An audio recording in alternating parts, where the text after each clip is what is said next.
ಧಾರವಾಡದ ಕಲಾಭವನದ ಹಿಂದೆ ಇರುವಂತಹ ಕರ್ನಾಟಕ ಒನ್ ಹುಬ್ಬಳ್ಳಿ ಧಾರವಾಡ ಒನ್ ಕೇಂದ್ರ ಇಂದು ಅಪಘಾತಗಳ ಗುಂಡಿಯಂತೆ ಮಾರ್ಪಟ್ಟಿದೆ. ದಿನನಿತ್ಯ ಸಾವಿರಾರು ಸಾರ್ವಜನಿಕರು ಸೇವೆ ಪಡೆಯುವ ಈ ಕೇಂದ್ರದಲ್ಲಿ ಜೀವಕ್ಕೆ ಭಾರಿ ಅಪಾಯವಿರುವ ಪರಿಸ್ಥಿತಿಯ ನಡುವೆಯೇ ಕೆಲಸ ನಡೆಯುತ್ತಿರುವುದು ಅಧಿಕಾರಿಗಳ ನಿರ್ಲಕ್ಷ್ಯದ ಸ್ಪಷ್ಟ ಉದಾಹರಣೆಯಾಗಿದೆ.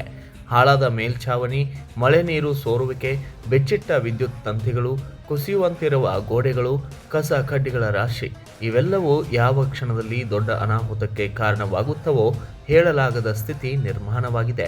ಇಲ್ಲಿ ಬರುವ ಸಾರ್ವಜನಿಕರು ಮಾತ್ರವಲ್ಲ, ದಿನವಿಡೀ ಕುಳಿತು ಕೆಲಸ ಮಾಡುವ ಸಿಬ್ಬಂದಿಯು ತಮ್ಮ ಜೀವವನ್ನ ಪಣಕ್ಕಿಟ್ಟು ಸೇವೆ ಸಲ್ಲಿಸುತ್ತಿದ್ದಾರೆ. ಇಂತಹ ಗಂಭೀರ ಪರಿಸ್ಥಿತಿ ಕಣ್ಣಿಗೆ ಕಾಣುತ್ತಿದ್ದರೂ ಸಂಬಂಧಪಟ್ಟ ಅಧಿಕಾರಿಗಳು ಮೌನ ವಹಿಸಿರುವುದು ಆಘಾತಕಾರಿ. ಅಪಘಾತ ಸಂಭವಿಸಿದ ನಂತರ ಕ್ರಮ ಕೈಗೊಳ್ಳುವ ಬದಲು ಈಗಲೇ ಎಚ್ಚೆತ್ತುಕೊಂಡು ತಕ್ಷಣ ದುರಸ್ತಿ ಕಾರ್ಯ ನಡೆಸಬೇಕಾಗಿದೆ.